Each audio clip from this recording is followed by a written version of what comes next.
everyone, Dead Spikes here. Today I'm making a video talking about how to do the Gauntlet on the Leviathan. It is one of the 4 encounters on the Leviathan. It is the one that gives people probably the most trouble. And I'm going to be going over how to run it on normal or prestige, a nice easy method.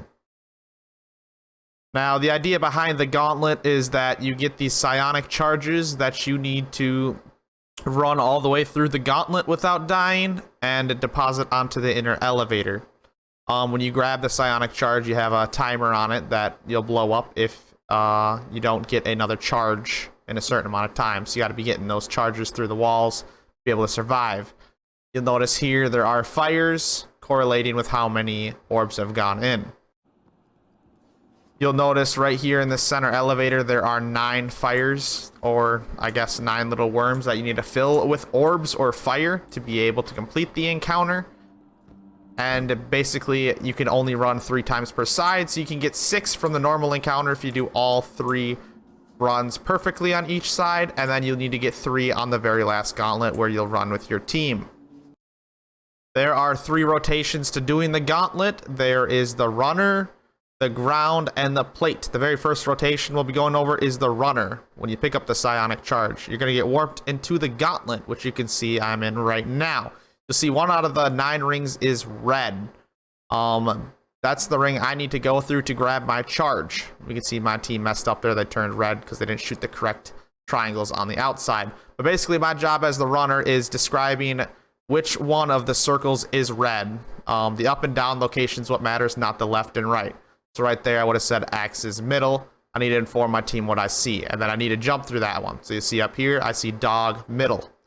So I'll tell my team that, and they'll know what to do on the outside. If my team shoots the triangles correctly on the outside, it's going to spawn an orb that's going to keep me alive to run to the next wall. And you're just going to keep doing that up until you get to the end, and you'll slam it in the mid. As you'll see, I'm on the last wall right here. I said sun top to be able to go through there. Alright, and there's the finish line right there with the one last orb. I'm going to grab that orb, I go through the finish line, and then I go back to center to deposit it into the elevator. Now, the second job is called plate. And it's where I'm going to be shooting the upward triangle on the outside. You'll see these 2 triangles that I'm looking at. The 2 that the runner does not call are the ones that need to be shot. For instance, if the runner called top, we need to shoot bottom and middle.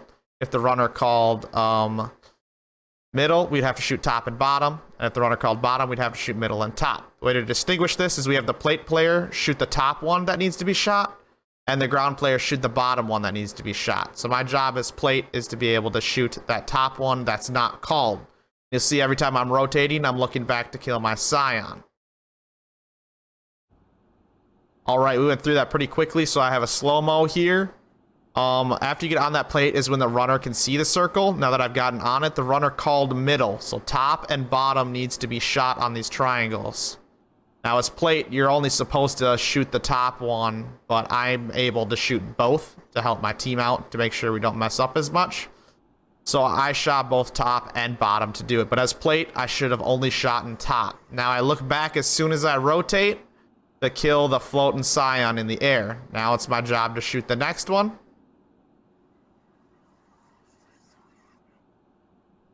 He must have called bottom, as you can see, so I had to shoot top, and then my ground person shot middle. Now I'm rotating to the next one. I have to look back and kill my floating scion every time I rotate. Alright, now I'm ready to shoot the next guy. I'm not sure what the runner calls yet, we'll see. Looks like the runner called bottom, so top and middle need to be shot, and I was in charge of just shooting top. Now, the very last job we have not gone over is ground. So you'll be with your plate guy, but you'll be in front of him on the ground, and now your job's to shoot the bottom word one that was not called. So if the runner calls middle, you got to shoot bottom. If the runner calls bottom, you got to shoot middle. The runner called bottom, so I had to shoot middle, but I also helped with top to make sure it got shot. The runner's going to go through the wall, and as soon as he goes through that wall, there's going to be a scion that spawns there.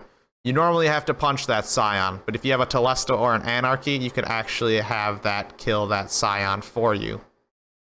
Now I'm going to rotate right immediately with my teammate, and we have axes here. We're going to wait for him to call it. He called bottom, so middle and top need to be shot. So I shot middle. Middle was my job since I'm on the ground. I have to shoot the downward one, but I also helped the top to make sure it worked. Used my Anarchy to kill him. Now I'm going to rotate right with my teammate again. We are going over to dogs now. I'm going to wait for the runner to call it. The runner must have called bottom again, so I'm shooting middle and top to help him open up that wall. As soon as that runner goes through, boom, another Scion's going to spawn on the ground. I kill it. And then I will rotate for my very final rotation over to Sun. You can see the plate guy needs to kill that floater. He shoots back and kills it. Alright, we're at Sun, waiting for him to call it. And he called bottom a last time. It turned green. We shot the correct ones. As soon as he goes through that wall, there would be a Scion. But I know my Anarchy is going to kill it. Now, as soon as you finish all 3 of the rotations, no matter how many people made the actual gauntlet or not, it's going to start the final part of the encounter, which means you all have to run the gauntlet. Now, this is going to change on how you run normal and prestige on how many orbs are in this area. But what never changes is everybody needs to be in this room at this point in time, and they need to grab the orbs as soon as they spawn. So just have you and all of your teammates grab those orbs and go in. Now, once you're in there, you will see that the walls in the gauntlet will have 3 orbs. There we go. We can see it.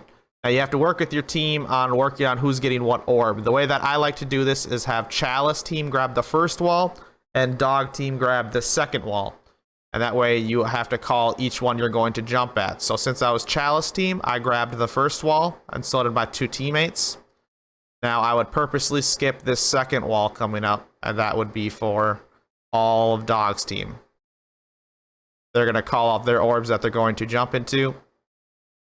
These orbs are to keep you alive longer. You will blow up if you hold that charge too long without getting that cooldown from those orbs. So now I'm going up towards the 3rd wall, which is supposed to be mine, because I will handle 1, 3, and 5 being on Chalice team. Here we go. Coming up on 3rd wall. I called top right. I jumped through it, and I keep continuing. Now we're coming up on the 4th wall, and that is Dog's team. So I will skip it. Just try to stay alive. If you did all 3 gauntlets perfectly before, you only need 3 people to live through this area. But depending on how many gauntlets you failed prior is how many more people you will need. So if you failed 1 gauntlet, you'll need 4. If you failed 2 gauntlets, you'll need 5. And if you failed 3 gauntlets, you'd need 6. If you failed 4, it's just simply not possible to clear. So we're coming up here. Going to deposit. You can see the 6 fires. There's 3 remaining. I'm putting 1 in, and then we just need 2 more. All 6 players made it. We didn't need them, but since we had some decent coordination, everybody made it, and boom, the encounter's finished. That is the Gauntlet. Now that we have went over all 3 of the positions, I'm going to be showing you a full run from start to finish. Now that you know how to do all of them, make sure just get a team of 5 other people together. Maybe show them all this video so you guys all understand how you're going to run it. Just communicate on who's going to go on which side. You're going to want 3 people on Chalice and 3 people on Dogs. 1 person doing each job we just went over. 1 person running, 1 person on plate, and 1 person on ground. If you're on normal mode, you can keep those positions through the whole gauntlet. If you're on prestige, you're going to want to be able to rotate between the 3 positions. The reason you're going to want to do this is because on prestige, after you do 1 successful run, it's going to prevent you from running again. It gives you a buff that is not going to allow you to run again. But here you guys go. Just watch this full encounter.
that will do it for this walkthrough on how to do the Gauntlet. If you guys enjoyed this video or it helped you out at all, please make sure to hit that thumbs up button. If you'd like to see some more raid breakdowns or tutorials in general, I make content like this all the time, so please consider subscribing to the channel. If you ever have any questions, be sure to leave them in the comments section down below, or you can stop in my live stream, which is in the pinned comment also down below.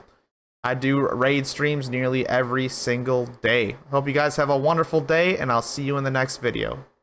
Spikes out.